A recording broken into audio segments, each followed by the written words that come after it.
Pemirsa, inilah headline Indonesia hari ini, edisi Kamis 12 September 2024. Kami pilihkan deretan berita dari berbagai media di Indonesia.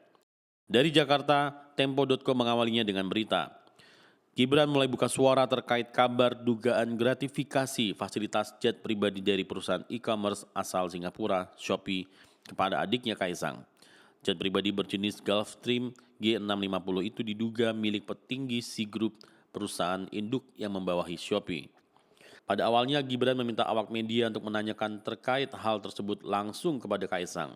Namun ketika disinggung dugaan gratifikasi itu berhubungan dengan perjanjian kerjasama atau MOU dengan Shopee yang pernah ditekennya saat masih menjabat sebagai wali kota Solo, Gibran membantah. Gibran memastikan perjanjian itu bersifat profesional.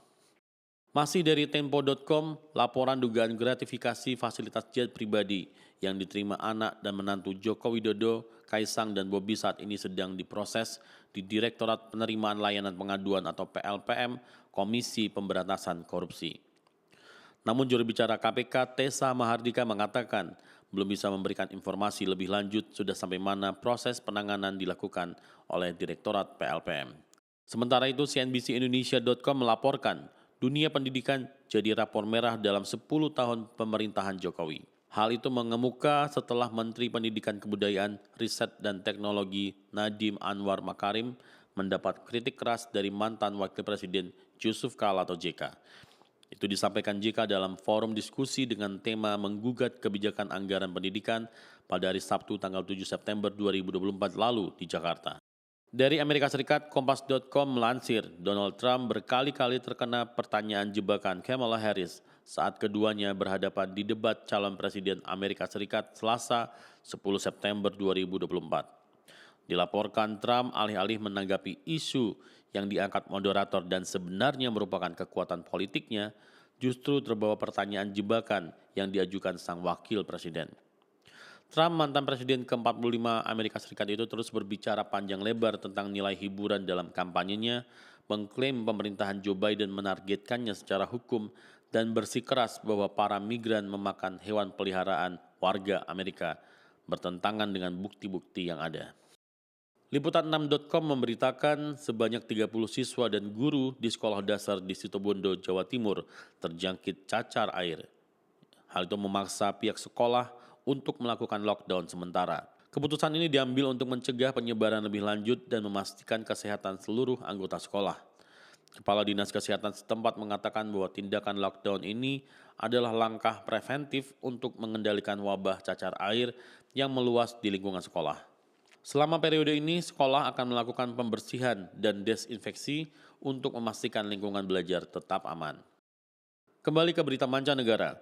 Republika.com merilis berita seorang bidan di India telah ditangkap setelah terungkap bahwa dia membunuh bayi perempuan yang lahir dari keluarga yang tidak menginginkan anak perempuan. Kasus ini mengungkapkan praktik mengerikan di mana bayi perempuan dihabisi karena preferensi budaya terhadap anak laki-laki. Otoritas setempat mengecam tindakan ini sebagai pelanggaran hak asasi manusia dan sedang menyelidiki lebih lanjut untuk menegakkan hukum serta mencegah kasus serupa di masa datang. Dari dunia hiburan, antaranews.com memberitakan Menteri Pariwisata dan Ekonomi Kreatif atau Menparekraf Sandiaga Salahuddin Uno menyatakan konser Bruno Mars yang akan digelar selama 3 hari di Jakarta International Stadium, Jakarta Utara bisa menyaingi konser Taylor Swift di Singapura. Kami yang ikut memfasilitasi dan ini membuktikan bahwa kita juga bisa menghadirkan konser dalam waktu yang singkat. Kita bisa menyanyi Taylor Swift 6 hari di Singapura, Bruno Mars 3 hari di Indonesia, kata Sandiaga Uno di Jakarta pada hari Rabu yang lalu. Kembali ke dalam negeri, CNNIndonesia.com merilis Komisi 2 DPR, KPU dan pemerintah menyepakati pilkada ulang akan digelar pada tahun 2025 jika pada pilkada 2024 ada daerah yang dimenangkan kotak kosong. Kesepakatan ini diputuskan dalam rapat dengar pendapat atau RDP bersama Komisi 2, KPU, Bawaslu, dan Kemendagri di Kompleks MPR DPR Senayan, Jakarta yang digelar sejak Selasa 10 September sore sampai Rabu 11 September dini hari tadi. Kesimpulan rapat tersebut turut dibenarkan oleh anggota Komisi 2 DPR, Gus Pardi Gaus yang mengikuti rapat. Komisi 2 bersama KPU, Bawaslu, Kemendagri, dan DKPP akan membahas lebih lanjut terkait hal ini pada rapat bersama pada 27 September mendatang. Dari Kompas.com, Jokowi lantik Gus Ipul sebagai Mensos, kerja 39 hari dan dapat uang pensiun. Presiden Joko Widodo melantik Abdul Ghafur Muhammad atau Gus Ipul sebagai Menteri Sosial dalam waktu singkat. Gus Ipul hanya akan menjabat selama 39 hari sebelum mengundurkan diri, namun tetap berhak menerima uang pensiun sebagai bagian dari tunjangan jabatannya. Keputusan ini menimbulkan perhatian publik mengenai kebijakan pensiun bagi pejabat yang menjabat dalam waktu relatif singkat dan bagaimana hal tersebut mempengaruhi anggaran negara. Dilansir dari cnnindonesia.com, Israel tembak mati relawan Amerika Serikat di tepi barat. Gedung Putih mengecam. Israel telah menembak mati seorang relawan asal Amerika Serikat di tepi barat yang menimbulkan kecaman keras dari Gedung Putih. Insiden tersebut memicu kemarahan dan tuntutan untuk menginvestigasi mendalam.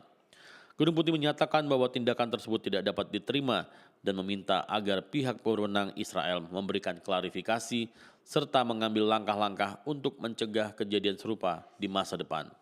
Pemirsa, itulah headline Indonesia hari ini.